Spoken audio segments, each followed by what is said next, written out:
Okay, guys, give me a second to start setting things up here.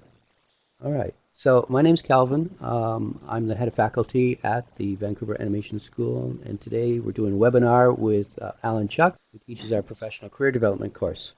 And let's take a look at the school very briefly, guys. Here's the site, www.vanas.ca. We're located here in Vancouver, Canada. We're a online digital media arts school. We have courses in computer animation, 3D computer character animation, 2D computer animation, and we do have a one-year animated short film course as well. We have a 1-month introductory course. If you've never done online training or you've never done computer animation, you can check out the 1-month course.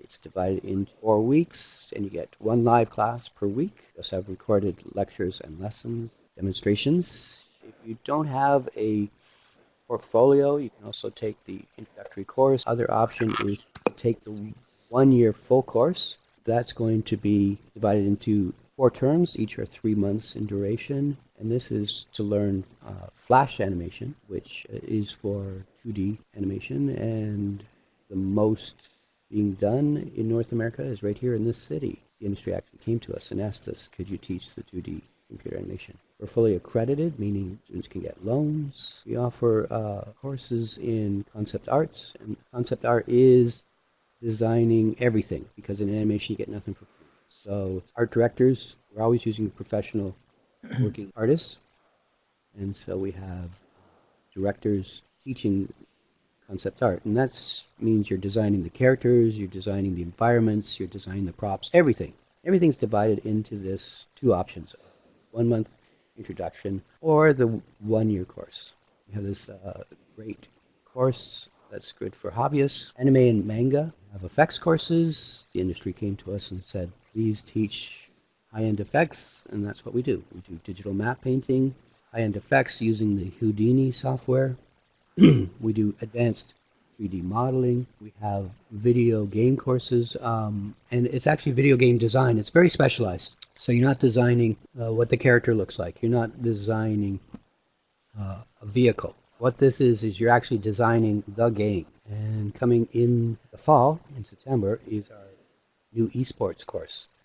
And that'll be how to manage and how to run the tournaments. I was requested to tell you the application deadline. May 17th. An introductory application deadline is May 20th. So you do have a little bit of time remaining for the summer courses. I'm going to stop sharing and hand this over to Alan. Hey everyone, my name is Alan Chuck. I teach the career development class, which is a 4-week course that helps budding artists and people who want to just refine their portfolio and resume to apply in visual effects and CG industries. I'll tell you a little bit about myself so you know where or what my background is. I think Calvin's bringing up some images here. So I started off my career as an animator at Electronic Arts, and that's where I started working on the FIFA soccer game. I started out on FIFA 98. That's the first project I worked on. And I worked all the way through at Electronic Arts for about 10 years. And you can see from the visuals after FIFA 98, you can see the next slides that the graphics are not quite the same as now. At the time, it was definitely state of the art. And you can see in the background there, I want to mention one thing about the slide. The crowds are just like dots over there. So on the next slides, you can see that, well, again, the arm, it looks terrible, but at the time, it was just so incredible that we were able to see players that look like faces. So I was responsible, if you want to keep cycling through, I was responsible for animating the set pieces. And you see this is more of a more recent one. You see the crowds, you can see they resemble people there. Okay, a little bit better. And as things improved, our abilities improved to make the animations and the set pieces a lot better than year after year. And I did that, and I was an animator for about 4 years on FIFA soccer, specifically that one project.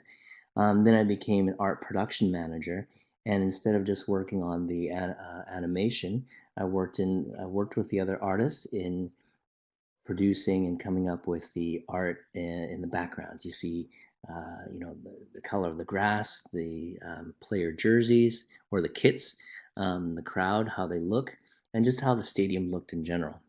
And you can cycle through the images after every 10, 15 seconds, Calvin. And then later on, if you see here, the EA Sports brand, I also worked on the other projects as well when I joined the Common UI group. And that was when they wanted to get the UI experience and the branding across all games very similar or almost exactly the same. So you recognize no matter what game you play was a branded EA game. So here, after about 9 years, I switched to visual effects. I don't think it's much of a switch. I got an opportunity to work at what's known as Method Studios now. So they created or they worked on a lot of local TV series and some movies. And one of the first movies that I worked on was Blades of Glory. And you might recognize this. This was a movie with Will Ferrell and John Heder that we worked on that involved face replacement. So it's one of the first ones that used extensive face replacement for their figure skating. So if you watch the movie, it should seem like they're the ones skating, but of course they have professional figure skaters. And it was the first project we worked on with some crowds. You can see some crowds in the background there. Okay, and then the next big movie, I actually worked at Method as a producer. So I worked with all the teams from modeling and texturing to animation to compositing and lighting, etc. So the whole gamut. And after about 2 or 3 years working as a producer there, when my contract was up, I actually started working on, the last slide is a show called Invictus. And that one involved extensive crowds as well. And I was tasked to become a recruiter for that because my contract ended as a producer. I had left for a couple of weeks and I came back as a recruiter. That was the start of my recruiting career. And Invictus was the first big project that, if you haven't seen, it has a lot of stadiums inside, stadium shots, and a lot of, I think it was set in the early 80s, if I'm not mistaken, or late 80s. And so knowing that I knew the different departments of a project, they asked me to help them recruit for that show. And then on the next slide, as I started getting into that career, Thor 2 was the first Marvel project that Method got awarded. And we worked on that. We worked on a couple of scenes, some fight scenes with Thor. Not too many, but that kind of got us on the map. And that's around the same time when visual effects started really growing and almost exploding in Vancouver with Digital Domain came on to work on the first Thor, and then ILM came aboard, and MPCs started growing, Scanline, et cetera, et cetera. A lot of big companies started moving into Vancouver. And then on the next slide, you'll see that, I almost forgot this one, Twilight. I worked on as a producer on the Twilight film. And so some people might be fans of that. It's funny that was such a small independent feature that we worked on. And we did the previs and the shots for the baseball game scene in that movie. Okay. And then Method, along with other studios in Vancouver, started working on a ton of Marvel films and others as well. But everybody knows the Marvel films, and all the ones that you see pictured there are the ones that we worked on at Method Studios on various sequences in that show. And let me think here. aside from Marvel, it's not just all about Marvel. We worked with Netflix. Some of the highlights that worked on Netflix, Warner Brothers, a lot of the major studios. We worked on The Maze Runner, G.I. Joe, Night at the Museum, Okja. I'm not sure if you've heard of Okja, which is the Netflix film. Almost all the visual effects was done in Vancouver at Method. Okay, and we worked on Deadpool 2, and the last Christmas movie for Netflix was called the Christmas Chronicles. So that was the last show that I worked on at Method. And most recently, I had moved on to Sony Imageworks. So here's a picture of our offices there. Of course, they worked on the Spider-Man films, the early ones, and the Amazing Spider-Man, and the most recent one was the Spider-Verse film. Okay, and so at the end of my time at Method, I became an artist manager. Other than recruiting people into the studio, I found that I really was invested into helping them in their careers as well, and guiding them, and making sure they're the right fit for each project, because projects require different skill sets, different disciplines, and understanding what projects need which type of animator or modeler is very important. So yeah, there's just a few images of the office that I'm currently working at. So at Sony, my main role is as an artist manager, but I also still help in recruiting. I still enjoy that side of it, and I'm also involved in outreach to the schools, and obviously I teach a class here.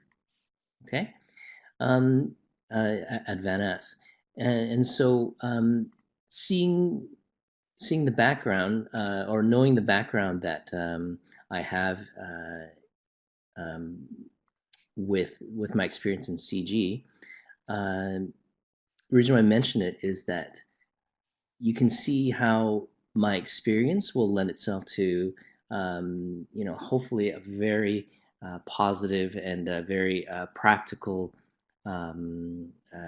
experience in the class for you guys.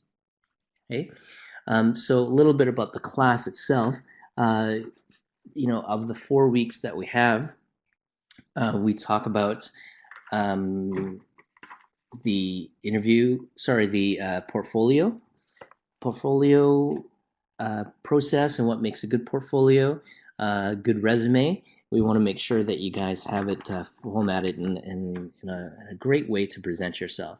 And what I want to highlight is that there are a lot of how-to videos or formats that you can make your resume or your reel, but having the perspective of a recruiter in the specific industry probably helps you out a little bit more. Okay, and what I want to highlight that this class is not about making your work stronger. It's to present your work in the best way possible. I'm not able to make you a better modeler or a better animator, but with the shots that you have, let's present it in the best way possible.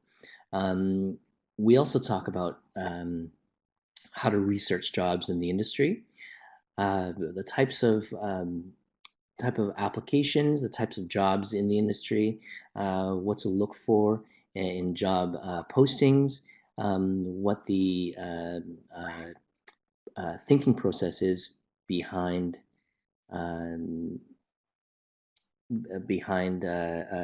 each studio, and why they post for certain jobs. And so you understand where they're coming from, and some tips in terms of this freelance industry. Okay, it's slightly different from how you would apply for a job and outside. Not a lot different, but there's certain key things that you might want to know. Some tips from recruiter, and what we see on our side. Okay, there I guess is a hidden job market, some people will say, but because it's a freelance industry, it's slightly different. Your approach and strategy are slightly different. And I'll also talk about interview techniques. So when you walk into an interview or you get contact for an interview, just some things that you should know what people or what the recruiters and the companies look for. Okay. Um, and I think those are the main things. Does anybody have any questions? Is it time to see if we open up the Q&A? Oh, the salary ranges. I can mention a little bit about that, but it really depends on the industry, the company, and the particular discipline as well. Okay, they'll have a good job security. Well, photogrammetry, I think, is a part of some people's roles. I don't know of anybody who specializes in only that, but I have seen that environment artists and texture artists, modelers should know it. Okay, they don't have to, but it really helps in rounding out their skills. What do I have to say about this generalist versus specialist? Basically, it's good to know. Um, it's good to be well-rounded, okay? But I can tell you, at least the major studios, they are really looking to hire to fill a specific role. So you can, and I think you should understand what it means and how to do other jobs that are related, because you can only be a better lighter or animator if you understand what it takes to do the modeling correctly or the rigging correctly. But it's rare, I would say, for bigger studios to hire just generalists, because even in the smaller studios, if they want a generalist, you still have to be good at that. Okay, and it's difficult to be good at everything, but as long as you're good at least one of those things and you understand the rest, that will make you a better generalist as well. Okay, so when you apply for a job, I would say, unless they're asking for a generalist, you might not want to uh, uh, just highlight that. You can mention it and say that you can do other things. You are a generalist, but you specialize in this. Okay. What books do you recommend? The Illusion of Life. That's basically a main one. And I believe there's a series. We're doing this at work. Sometimes at Sony, we offer seminars for our in-house artists to further their skills. And one of them is it's a video series about animation. It takes you, for all the stages of the different, uh, in great detail, a lot of animation. And the name escapes me. Maybe it is the Animator Survival Kit. There you are. Um, let's see. Jan P is asking, some students offer entry level short term. What tip would you give them on how to prepare for the first job? Um, that's a that is something that you'd get in the course, of course, but in the class itself. But basically, you want to do well even though it's an entry level job. I've heard of people that feel that they're really strong and they really want to get an artist job, but they're starting out being a render wrangler or just helping on the technical side of support, and they're actually doing the art side, and they're frustrated and they want to do more, and so they aren't as motivated. My big advice is be motivated and do the best you can at every level. If you think you're better than what you're doing, you will be given the chance to. Just don't show that you're better than what you're doing. Okay? You really want to do a very good job, even at the lower levels. And then when they see that you're eager and you're willing to do anything, that's when they want to give you a chance. From my experience at several studios, if you are a good performer at whatever level you are, people want to challenge you and have you do more. Okay? And how to act if they want to stay longer at the studio. Yeah, same thing. Basically, do a good job. And here's something you should understand about the visual effects and freelance industry, is that your reputation really follows you, okay? And it could precede you when you work someplace. What I mean by that is you have to treat people with the utmost respect, and treat your coworkers with respect, and just really try to do a good job. Because if you throw people under the bus, or you're in competition where you downplay someone else's work, they'll remember that, and they might become your supervisor. They might become the person that decides whether or not you work with them at another project. And you don't want them to remember, that you didn't help them, or that you always argued with the lead, or you came in late for work constantly, things like that. Okay, and so um, definitely do good work, and because you never know what company you'll be working for. um, one of the you know one of the main advantages, and I think the benefits of being in this industry, is that you can travel all over the world. You can be very global. And I've heard of people coming from New Zealand or England to Vancouver or Montreal, and they'll land in a company, and they will see people that they worked with a couple of years ago halfway around the world. And again, the reputation can follow you. I've known people who have come from, Europe, telling me not to hire certain people that they heard was applying to our company. So definitely make sure that you do well there. Okay. So there's a question from Chris here. If you try to go freelance, should you pitch recruiters in order to get jobs, or producer? Who should I? Unless you know the producer, they will always pass your information to the recruiters. So you might as well go directly to the recruiters. Okay. So when you say pitch recruiters, I would say apply to them. You can contact them. Okay. Um, when you say try to go freelance, do you mean that working from home, or because in general, people, artists are hired for short terms. Either some as short as a month or two, some much longer. Like some projects, we're hiring people for a long project for a year. Okay, but usually not more than like a year and a half. Okay, that doesn't mean you don't have work after that. If you do well, a lot of companies will just renew your contract and have you stay. Okay, so you can be at certain companies for years and years and years, but the contracts could still be 1 year, 1 year, 1 year, 1 year, but you'll have it back to back.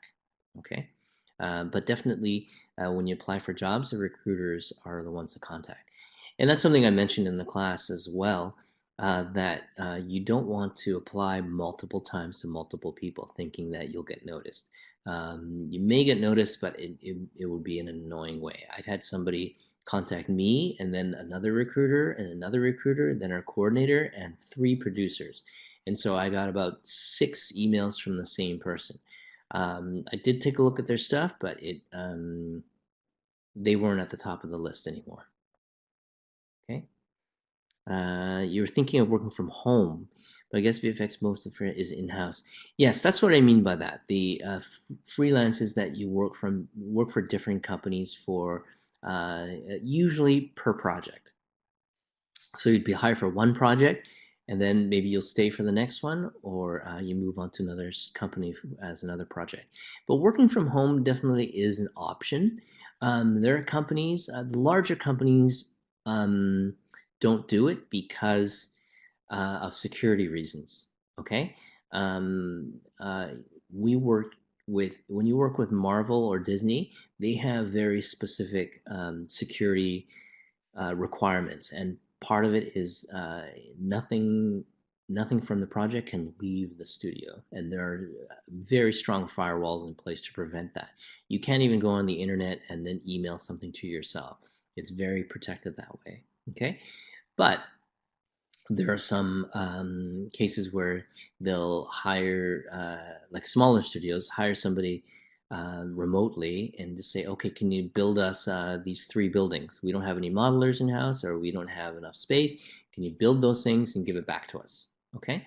And it's more likely in the smaller studios. But the industry is so wide that I'd been speaking to somebody who opened up a medium-sized studio, a small to medium, and they said there's so much work because the larger studios, because they're working on large Marvel, Disney films, there's not enough visual effects places or CG places to work on the smaller tier work. Okay, TV, Netflix, or even Hollywood movies that are they just don't have the big budget for.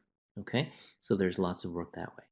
And I mentioned in the class as well that there are other avenues avenues too, because I speak from recent experience from a visual effects company, but there's gaming companies, and same thing applies. There are gaming companies that want the top tier people who do the photorealistic work, but there are plenty of other ones to do side scrollers or apps, mobile apps, and there's so many tiers of work that's available to many artists out there. Okay, so another question here: do I see a big future in Houdini?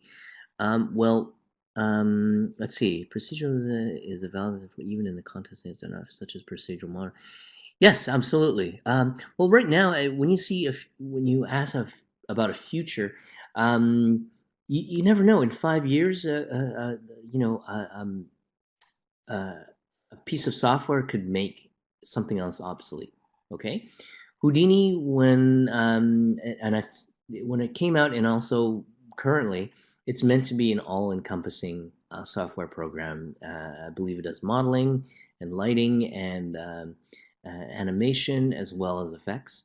But funny thing is, they're not as strong as Maya right now, and everybody thinks of Houdini as just an effects package. Okay, although we've done some lighting in it, usually we've done lighting effects in it. I think we started, or at the time, we looked into procedural city building.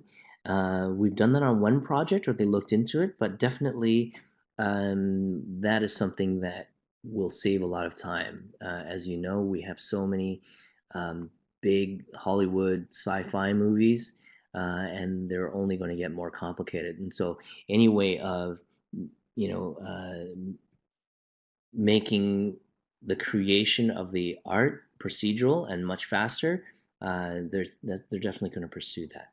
So, related to that, I heard that some studios are starting to do machine learning.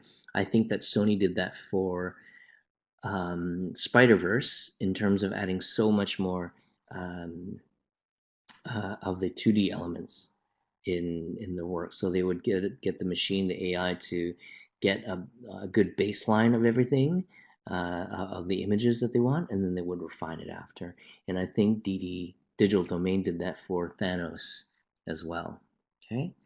Um, let's see. Hope that answers your question, Hunter. Jan, how likely is for a kid to get offered a visa when they apply for a job in another continent? So, the likelihood is low. Okay, it's not unheard of. Sometimes the bigger studios might do that, especially if your art is very strong. But understand there is restrictions. Not only is there a cost to it, a dollar cost to it, but it also takes time. And depending on the type of visa or the specific country that you're applying from, there could be a restriction of salary, because for one of the permits, you have to make a minimum of $80,000 a year, and that would be an intermediate range, and a junior wouldn't make that much, and to pay somebody who's a junior with no experience when intermediate makes is too much of a jump for any company to do. What I do recommend is look at your home country. Sometimes they offer working holiday visas. Okay, and that's really what you can look into, or you can look into like a student visa to come here to Vancouver. There's different ways to do it, but I highly recommend, if you don't have already relevant experience, to see what you can do to get your own visa. Okay, let's see. Just gonna make sure I don't miss any questions here. So after Jan P, we've got Sun, but the social media freelancer illustrator. Do you mean as an illustrator or the um, Adobe Illustrator? Not sure what you mentioned there, son. So I'll answer Helen's question here. You mentioned Hawaii. How do you comment mode? It said mode is that second position, but mine is that sixth position for modeling. I've never heard of Modo. To be honest, mine is really the industry standard for the high end work. So I haven't heard of Mode or Modo. Illustrators, social media freelancer. Illustrators on social media. Um, let's see. Hang on a second. Do you mean people who are, they just get freelance work through social media? I think that's good. It depends on what you want to do. If that's something that you want to get into, then it's good. It's just I know if you become 100% freelancer where you're only taking jobs, from home, then it's harder, of course, right? But you do what you love for sure. Take a look at your portfolio screen, maybe go through what's okay and bad in your opinion as a recruiter. Well, that is part of the class. So and this is a webinar. This is more of an informational webinar. So I'm not sure we'd be going through that in this session here. You can join the class, definitely. So hang on just one second. I'm going to see if I can. A second. Emily? How do you find recruiters? That's a good question. There are two main ways. One is actually, let's say three. One is through the specific company's website. Okay. Usually they will have an email contact that says careers or job application or something. Those emails will go to the recruiters. Okay. Another way is the job postings. Sometimes the job postings will mention a specific recruiter or more likely that jobs application email, as I mentioned. A third way is through LinkedIn. If you don't have a LinkedIn profile, I recommend getting one. It's an excellent way for recruiters to find you once you gain experience, and an excellent way for you to find the recruiters. So it's almost like you're Googling for jobs on there, or companies and people. So you would just simply type in LinkedIn the company and the role recruiter. So let's say you're looking for me, you could put recruitment method or recruitment, because I used to work at Method. It will come up recruiter method or artist manager Sony Pictures, and it should come up. Okay, so if you're looking for specific ones, you can do it that way, or you type in recruiter New York, and you'll see recruiters from New York. But recruiters New York visual effects, that will narrow it down as well. So LinkedIn is definitely a way to go. Okay. Hunter, is it a better way to make my own short films? I mean, less than 10 seconds a piece, but would be very well polished and produced. I feel like it would show off my broad multimedia. So you could, in growing CD skill set, it's not a crazy idea, but it's very similar to the earlier question of being a generalist or a specialist. Okay, if you make a short film that shows off all your talents, but all your talents are just mediocre, then but you know all of them, it's not as impressive as if you showed something that you're good at. Okay, but it's not a bad idea. And I would suggest if you want to do that, do it in addition to showing off just the artwork. Okay. Kajal, wondering what cities. Oh, in a second. Hubs for animation and visual effects. That's a very good question. Vancouver definitely is one. London, LA is, I think, more so for for commercials. They don't have as much feature film work as they used to, but commercials and TV. New York definitely for commercials as well. Um, let's see. In Europe, I think France has started to become one for animation because of Illumination, the company behind the Despicable Me franchise. And animation actually is in a lot of places. California, DreamWorks, of course, Toronto, Montreal, Montreal even more so because a lot of companies are there now. Um, there are some in Australia, definitely at Weta in New Zealand as well. But if you're talking about hubs with many companies, Vancouver, London, Montreal, Toronto would be those main places. So Sun, you're saying, for example, when people post your sketches in the Instagram, oh, you mean their own? If they post their own in Instagram, that's fine. I'm born in Britain. Do I need a student visa? So, Tolowalupe, hope I'm pronouncing your name wrong. You do need, depending on the country you're going to, of course. In Canada, yes, you do need, I think it's a working holiday visa. Okay. And I think in the UK, there is one that you can apply to from the UK. Okay. Stockholm, I'm not sure if your home country has it, but you do need one. Basically, if you're not a Canadian citizen or have permanent residence here, you do need one to work here. Let's see. In your view, two skill kits. Which one is easier to get higher? Maya modeling, the ZBrush, or Maya modeling, UV texturing, maybe lighting. It's a good question. I would say the main thing is the quality of your work.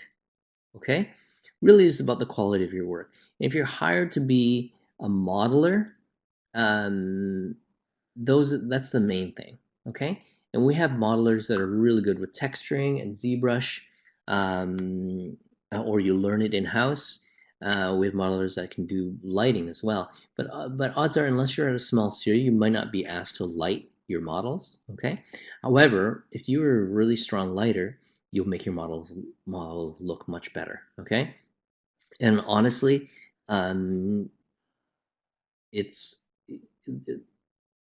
when you're talking about something that specific, if we had to choose between somebody with those two skill sets, um, you pick the one with the better reel. Okay, you pick the one who, and this is where an interview will decide, oh, I'd rather have somebody who has a little bit more experience than the other. Or when you talk to two of them, one is a very shy person and the other person does really great in an interview, and you think, oh, this person would be very collaborative and a team player. And maybe they don't have the stronger reel, but that person seems like a uh, uh, um, better hire because they have more potential.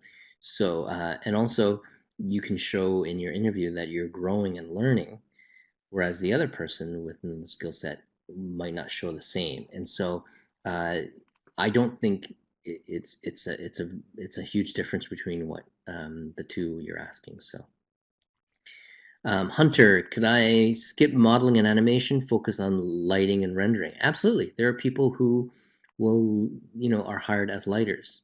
But again, you have to be a good lighter. Okay. So, in all, you can specialize.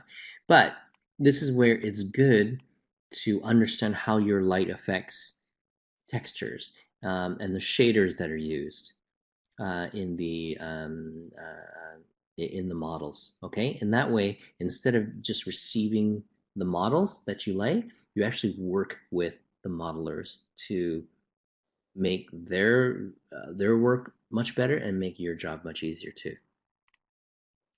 Does it boil down to it? Yes, very much so, Hunter. Yeah. Hang on a second. Let me see if there's a way. I think I'm losing some people in the chat here. Let me see here. How well do I need to know Maya for matte painting? I don't think you need to know it that well. It might, Emily, it might be good to understand very basic things to create simple geometry to project onto.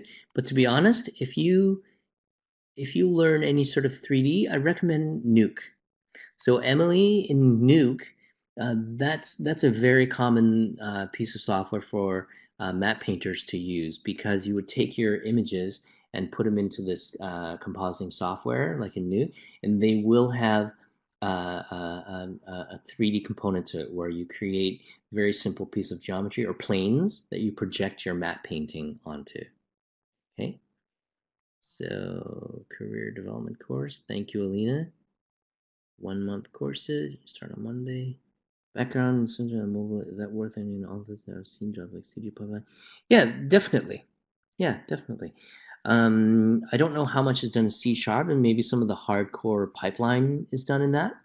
But I do know that learning Python is helpful, because that's used a lot in tools, in CG software tools. I would say if you understand programming, um, it's a good thing to highlight in your resume. So one more question from you guys. Same to you, Hunter. You're very welcome. And I hope that gives you an idea of how the courses and the classes and the background. I truly feel that it's different from other areas where you get resume tips and